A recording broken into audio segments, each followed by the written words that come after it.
Good evening and welcome back to another episode of The Longing, where today we're going to be starting on the next book in the bookshelf, which is, I believe, The Cask of Amontillado by Edgar Allan Poe. The 1,000 injuries of Fortunato I had borne as I best could, but when he ventured upon insult, I vowed revenge. You who so well know the nature of my soul will not suppose, however, that I gave utterance to a threat. At length I would be avenged. This was a point definitely settled, but the very definitiveness with which it was resolved precluded the idea of risk. I must not only punish, but punish with impunity. A wrong is unredressed when retribution overtakes its redresser. It is equally unredressed when the avenger fails to make himself felt as such to him who has done the wrong. It must be understood that neither by word nor deed had I given Fortunato cause to doubt my goodwill.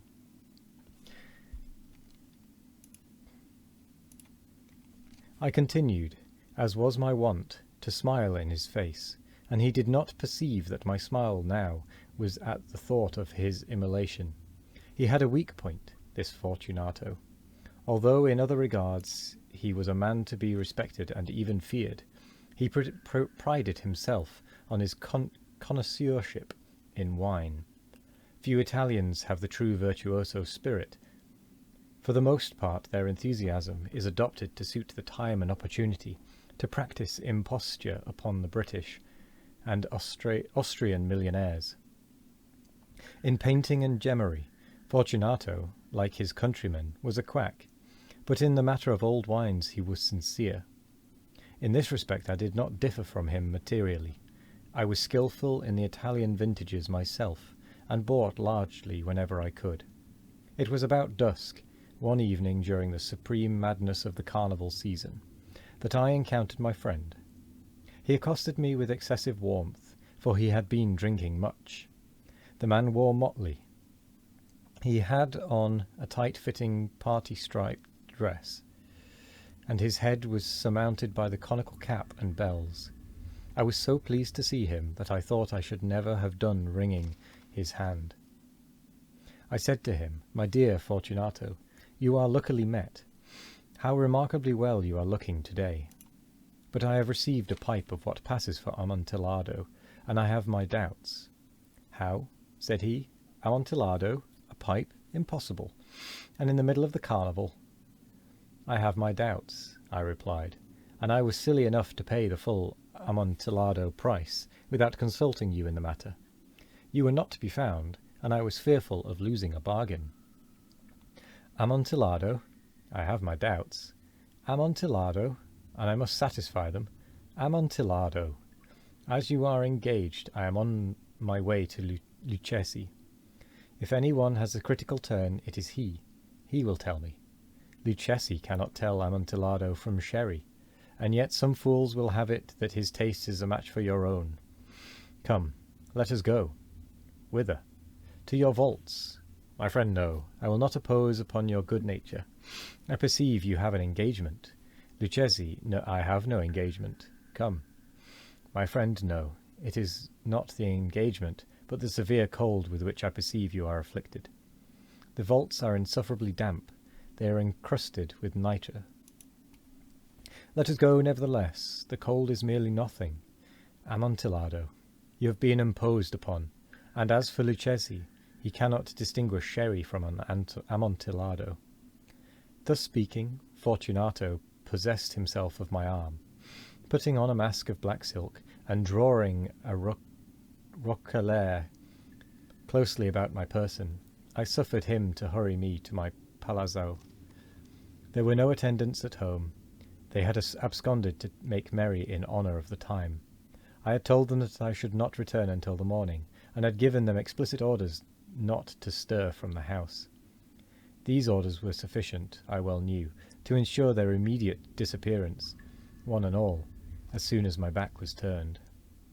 I took from their sconces 2 flambeaux, and giving one to Fortunato, bowed him through several suites of rooms to the archway that led into the vaults. I passed down a long and winding staircase, requesting him to be cautious as he followed. We came at length to the foot of the descent, and stood together on the damp ground of the catacombs of the Montresors. The gait of my friend was unsteady, and the bells upon his cap jingled as he strode. "The pipe," said he. "It is farther on," said I. "But observe the white web-work which gleams from these cavern walls." He turned towards me, and looked into my eyes with two filmy orbs that distilled the rheum of intoxication. "Nitre?" he asked at length. "Nitre," I replied. "How long have you had that cough?"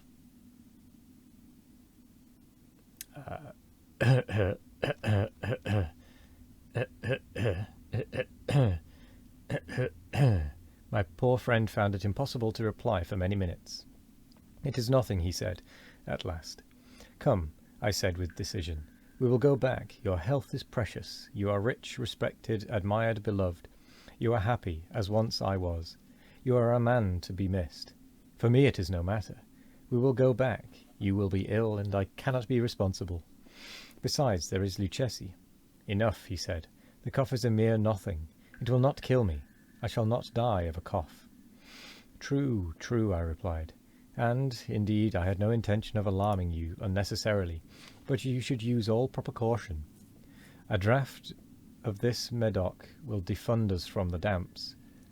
Here I knocked off the neck of a bottle which I drew from a long row of its fellows that lay upon the mould. "Drink," I said, presenting him the wine. He raised it to his lips with a leer. He paused and nodded to me familiarly, while his bells jingled. "I drink," he said, "to the buried that repose around us, and I to your long life." He again took my arm, and we proceeded. "These vaults," he said, "are extensive." "The Montresors," I replied, "were a great and numerous family." "I forget your arms." "A huge human foot d'or in a field of azure." "The foot crushes a serpent rampant whose fangs are embedded in the heel." "And the motto?" "Nemo ne impune lacessit." "Good," he said. The wine sparkled in his eyes, and the bells jingled. My own fancy grew warm with the Medoc. He had passed through walls of piled bones, with casks and puncheons intermingling, into the inmost recesses of catacombs. I paused again, and this time I made bold to seize Fortunato by an arm above the elbow. "The nitre," I said. "See, it increases. It hangs like moss upon the vaults. We are below the river's bed. The drops of moisture trickle among the bones. Come, we will go back ere it is too late. Your cough, it is nothing," he said. "Let us go on. But first, another draught of the Medoc." I broke and reached him a flagon of de Grave. He emptied it at a breath. His eyes flashed with a fierce light. He laughed and threw the bottle upwards with a gesticulation I did not understand. I looked at him in surprise. He repeated the movement, a grotesque one. "You do not comprehend?" he said. "Not I," I replied. "Then you are not of the Brotherhood." "How?" "You are not of the Masons." "Yes, yes," I said. "Yes, yes." "You? Impossible. A Mason?" "A Mason," I replied. "A sign," he said. "A sign." "It is this," I answered, producing a trowel from beneath the folds of my roquelaire. "You jest," he exclaimed, recoiling a few paces. "But let us proceed to the Amontillado." "Be it so," I said, replacing the tool beneath the cloak, and again offering him my arm. He leaned upon it heavily. We continued our route in search of the Amontillado.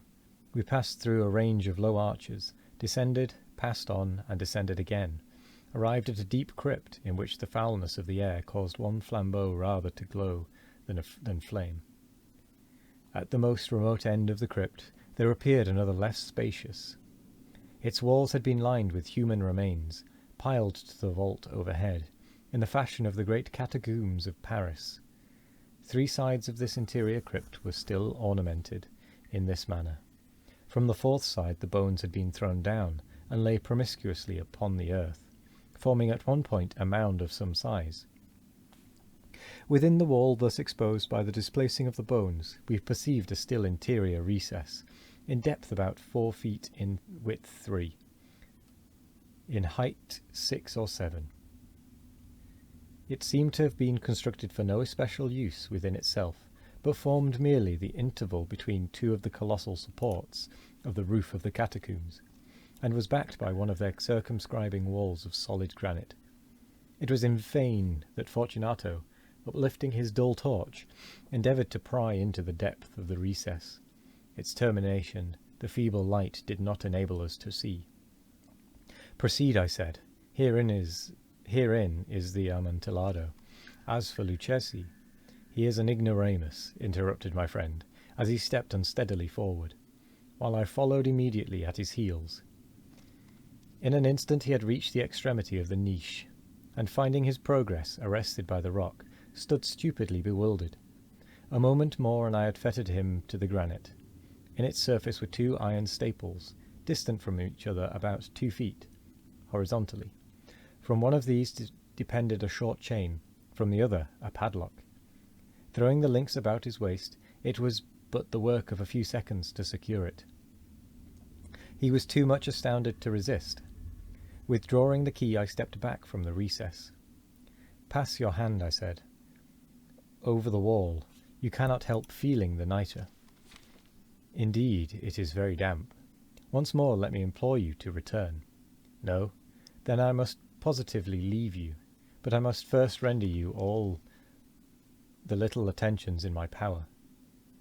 "The Amontillado!" ejaculated my friend, not yet recovered from his astonishment.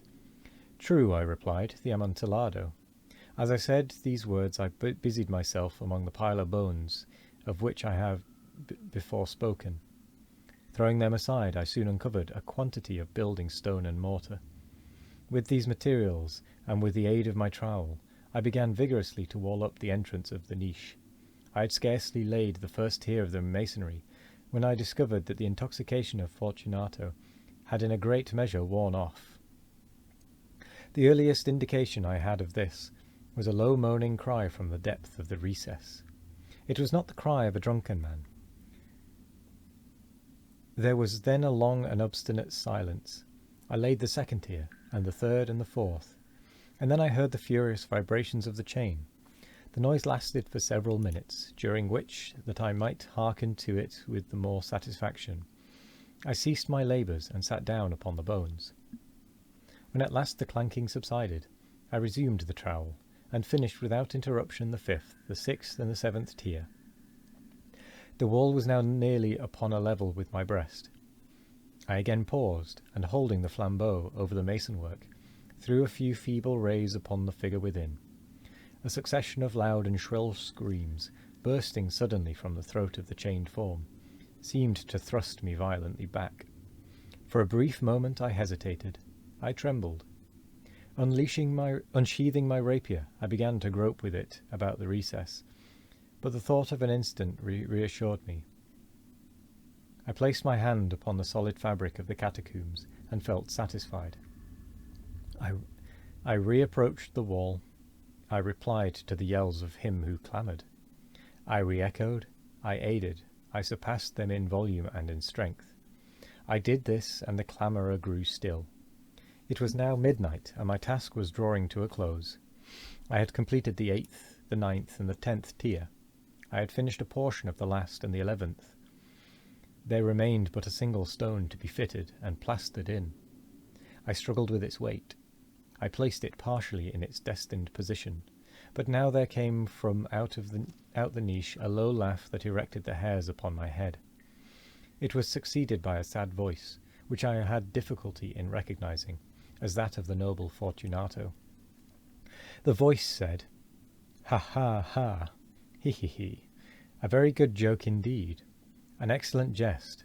We shall have many a rich laugh over it at the palazzo. He, he, he! Over our wine, he, he, he! The Amontillado," I said. He, he, he! He, he, he! Yes, the Amontillado. But is it not getting late? Will not they be awaiting us at the palazzo? The Lady Fortunato and the rest. Let us be gone. Yes, I said. Let us be gone. For the love of God, Montressor. Yes, I said, for the love of God. But to these words I hearkened in vain for a reply. I grew impatient. I called aloud. Fortunato. No answer. I called again. Fortunato. No answer, still. I thrust the torch through the remaining aperture, and let it fall within.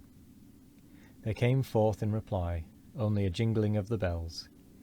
My heart grew sick on account of the dampness of the catacombs.